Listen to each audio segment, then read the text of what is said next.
Hello everyone, welcome back to my channel. तो start करते हैं आज का सेशन। और आज का सेशन कॉम्प्लेक्स नंबर के मोस्ट इंपॉर्टेंट सेशन है।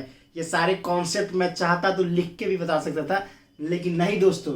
यहाँ पे कुछ जो पॉइंट है आपके टाइम बर्बाद ना हो, और कुछ ऐसे इंपॉर्टेंट पॉइंट जिसको मैं अच्छे तरीके से हाईलाइट कर पाऊँ और आपको समझा पाऊँ, इसलिए मैंने ये सेशन लिया है। और ये सेशन एनडीए के क्वेश्चन कहाँ से फंसते एक्चुअली और डिफिकल्ट बनते हैं, वो सारा चीज बताऊंगा। स्टार्ट करते हैं। नए हो देख लो एक बार। देखो, सबसे पहले कॉम्प्लेक्स नंबर का ट्रिग्नोमेट्रिकल और पोलर फॉर्म पे कॉम्प्लेक्स नंबर देखिए। ट्रिग्नोमेट्रिकल और polar form of complex number मैंने आपको कल नहीं परसों एक दिन पहले आपको मैंने आर्गुमेंट के बारे में बताया था। देखिए सिंपली वही है, कुछ नहीं करना। Z is equals to R cos theta plus i sine theta. ठीक है, तो देखिए सबसे पहले आप ये ग्राफ समझ लीजिए। देखिए ये एक्स एक्सिस है, ये वाई एक्सिस है, और आपका जेड कोई क्या है, एक्स प्लस आई वाई है। और पी जो पॉइंट है वो आर क्या है, किस प्लेन में, आर्गेंट प्लेन में। आर्गेंट प्लेन मतलब होता है क्या कि कुछ डिस्टेंस आपका एक्स एक्सिस से भी और कुछ डिस्टेंस से वाई एक्सिस का ले रखा हो, उसी को आर्गेंट प्लेन कहते हैं, दोनों के बीच का हो। ठीक है, तो देखिए यहाँ पर मॉड जेड आपका क्या निकलेगा, मॉड जेड आपका हो जाएगा पहले एक पोलर फॉर्म ये आपका हो गया। ठीक है, और उसको जेड मॉड जेड निकाला था X square plus Y square, मैंने बताया था आपको अच्छे तरीके से। उसके बाद थीटा निकालने के लिए tan inverse Y by X, बच्चे को पता है ये चीज, tan inverse Y by X. ठीक है, अब यहाँ पर देखो argument Z equal to tan inverse Y by X वही चीज होती है जो मैंने पिछली क्लास में बता चुका हूँ। इतना समझ में आ गया होगा।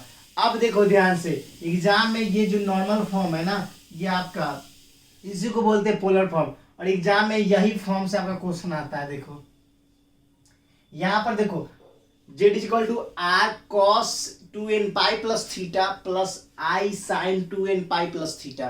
तो यहां पर आप देख सकते हैं क्या कि Z is equal to R cos 2n pi plus theta plus i sine 2n pi plus theta. तो यहां पर देखिए ये जो आपका फॉर्म है पोलर फॉर्म है, इसको याद रख लो, जहन में डालो सीधे मेरे भाई। अगर आर की वैल्यू पूछे तो मॉड जेड आर्गुमेंट जेड उसी को बोलते हैं एक्स स्क्वायर रूट में X square plus Y square निकाल सकते हैं। तो आपको जब भी इसका फॉर्म पूछे, एक तो सिंपल वाला होता है जेड इज इक्वल टू क्या, cos theta plus i sine theta. ठीक है, ये वाला याद रखना है क्वेश्चन आने के टाइम में। और आपको कभी कभी एग्जाम में जनरल फॉर्म पूछे तो जनरल फॉर्म ये होता है Z is equal to R cos 2n pi plus theta plus i sine 2n pi plus theta. ठीक है, याद रखना। और यहाँ पे आर निकलता क्या है, वही आर क्या होता है, X square plus Y square. क्या होता है, X square plus Y square. ये आपको जानना जरूरी है। अब देखो, अब ये तो आपको कॉन्सेप्ट क्लियर हो गया, और ये फॉर्म आपको दिमाग में डालना ही पड़ेंगे, इसका कोई ऑप्शन नहीं है। R cos theta 2n pi plus theta plus i sine 2n pi plus theta याद रखना है, बिल्कुल भूलना नहीं है इसको, रामबाण है पूरा। अब देखो यूलर्स और Eulerian form of complex number, ये एग्जाम में इस फॉर्म को अगर अच्छे समझ गया ना, एक एक सेकेंड में एग्जाम के क्वेश्चन उड़ाओगे, एक एक सेकेंड में उड़ाओगे भाई। देखो यहाँ पर जब भी आपको ई के पावर आई थीटा दिया, इसका मतलब cos theta plus i sine theta. ई के पावर आई थीटा वही इसी को बोलते हैं Eulerian form, Euler's theorem form बोलो, जो भी बोलना बोलो। तो देखो ई के पावर आई थीटा को बोलते हैं cos theta plus i sine theta. क्या बोलते हैं, cos theta plus i sine theta. अगर यहीं पर निगेटिव हो जाए तो कुछ नहीं करना है, cos theta plus i sine theta, cos theta plus i sine theta. अगर ई के पावर आई थीटा दे रखा हो और ई के पावर माइनस आई थीटा दे रखा हो, cos theta minus i sine theta. ध्यान से देखो कहाँ कहाँ निगेटिव हो रहा है, वो चीज जान लो, वरना गलत कर दोगे।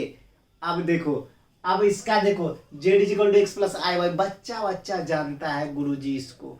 अब देखो R cos theta plus i sine theta, ये तो फॉर्म हो गया, मगर इसी के जगह पे हम क्या लिख सकते हैं, इसी के जगह पे लिख सकते हैं ई के पावर आई थीटा, और आर दे रखा है तो आर से मल्टीप्लाई कर दिया, हो गया। समझ में आया, समझ में आया, समझ में आया या नहीं समझ में आया। लास्ट में एक खतरनाक चीज रिवील करूंगा मेरे भाई, सप्ताह में 2-3 चीज ऐसी आएगी ना जो आपको मोटिवेट करेगा और डिफेंस के प्यार हो जाएगा, डिफेंस से सीधा।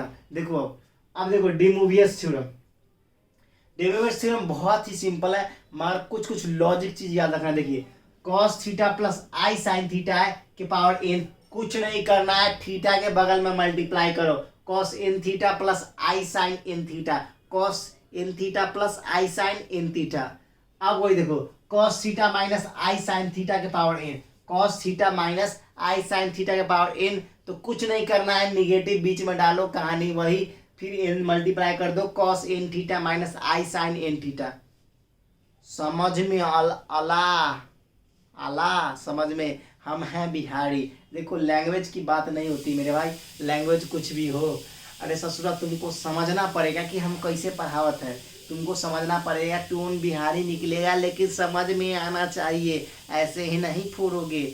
और याद रखना बिहारी की तरह मेहनत करोगे ना, जितनी तकलीफ आएगी सारा झेल लोगे, तकलीफ झेलोगे, तकलीफ इज इक्वल टू सक्सेस।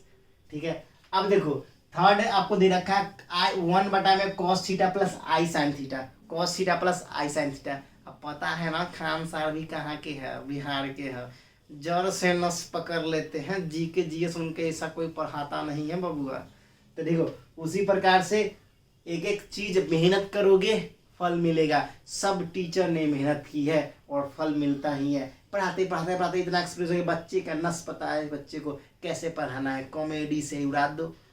देखो 1 में cos theta plus i sine theta is equal to cos theta plus i sine theta के पावर -1, आई साइन थीटा के पावर -1। ठीक है, अब इसी चीज को हम लिख सकते हैं cos theta minus i sine theta, इसी चीज को क्या लिख सकते हैं, cos theta plus minus i sine theta. ठीक है, समझ में आ गया। अब देखो एक और important sine theta plus i cos theta के पावर एन, अब उसका तो पर रखा है गुरुजी cos n theta plus sine theta. देखो इधर इधर देखो इधर कॉस π/2, मतलब साइन थीटा को हम लिख सकते हैं क्या, कॉस π/2 माइनस थीटा क्या हो जाएगा, cos π/2 minus theta sine theta होता है। देखो और plus i sine π/2 minus theta, ये भी फॉर्म होता है, cos π/2 minus theta plus i sine π/2 minus theta, theta sine 90 minus theta कितना होता है, कॉस थीटा, था कॉस 90 माइनस थीटा क्या होता है, साइन थीटा होता है के पावर एन।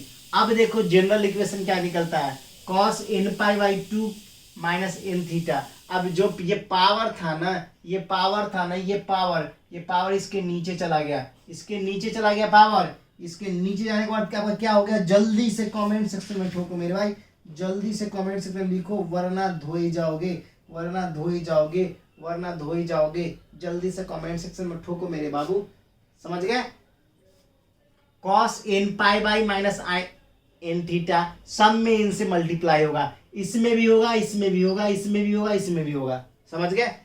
मतलब ये जो n का पावर है, यहाँ पे भी मल्टीप्लाई हुआ, यहाँ पे भी मल्टीप्लाई हुआ, यहाँ पे भी मल्टीप्लाई हुआ, और यहाँ पे कौन लिखेगा, यहाँ तो मैं ही लिखूंगा ना, यहाँ पर मैं ही लिखूंगा ना एन थीटा। अब देखो एक और चीज, तो क्या हो गया, cos nπ/2 minus n theta plus i sine nπ/2 minus n theta, समझ गए। अब देखो 5वां नंबर, देखो इधर देखो cos theta plus i sine fine, ध्यान से देखना, गड़बड़ एग्जाम में इसी प्रॉपर्टीज पे क्वेश्चन आता है, और 1 सेकेंड में बनने वाला चीज बच्चे को हो जाता है। ठीक है, देखो यहाँ cos theta plus i sine phi is not equal to cos n theta plus sine n phi. गुरु जी जस्ट बोलो प्रॉपर्टीज ऊपर, अबे भैया यहाँ देखो थीटा, यहाँ वेरिएबल दोनों सेम होने चाहिए, यहाँ पर और यहाँ पे वेरिएबल सेम होने चाहिए, वरना आपका इक्वल नहीं होगा। यहाँ थीटा है तो दोनों में थीटा है, यहाँ थीटा एक फाई है, अलग अलग है, कभी जिंदगी में इक्वल नहीं होगा, कभी जिंदगी में ये सेटिस्फाई नहीं करेगा डीवियर्स थ्योरम को। तो इसलिए याद रखना वेरिएबल भी सेम होने चाहिए। तो दोस्तों कैसा लगा, अच्छा लगा है तो बताओ जल्दी से कमेंट सेक्शन में, अच्छा लगना ही चाहिए, कोई ऑप्शन नहीं है। तो बिल्कुल चैनल पे ना वो लाइक सब्सक्राइब शेयर बिल्कुल ठोक दो, एक एक चीज सिखाएंगे गर्दा तरीके से। ये कॉम्प्लेक्स नंबर का पार्ट 3rd या 4th होगा, हर एक चैप्टर वाइज हर एक कॉन्सेप्ट को उड़ाएंगे, फिजिक्स से लेकर इंग्लिश और मैथ तहलका मचाएंगे। हाँ, लास्ट में रिवील ये है कि हर एक सप्ताह में 1-2 वीडियो आएगी डिफेंस के ऊपर, अपने जो फ्रीडम फाइटर्स उसके ऊपर हिंदी में पूरा विस्तार करूंगा, ताकि देशभक्ति आपके अंदर जागे और देश के लिए कैसे जीना है वो पता चले, कैसे उन्होंने कुर्बानी की या बलिदान दिया वो सब जानेंगे। और तभी तो हम भी जानेंगे कि आखिर कैसे कोई बंदा कम उम्र में, छोटी उम्र में देश के प्रति कैसे शहीद हो जाता है और कैसे अपने देश के लिए कुर्बानी देने को तैयार हो जाता है, अपने देश के लिए जान देने को तैयार हो जाता है। वो सारे कैसे ललक आती है, वो सारा चीज़ उनसे प्रेरित होंगे और हम भी अपने देश के लिए कुछ कर पाएंगे। तो फिर मिलते हैं नेक्स्ट वीडियो में। फिलहाल इतना ही। जय हिंद, जय भारत, वंदे मातरम।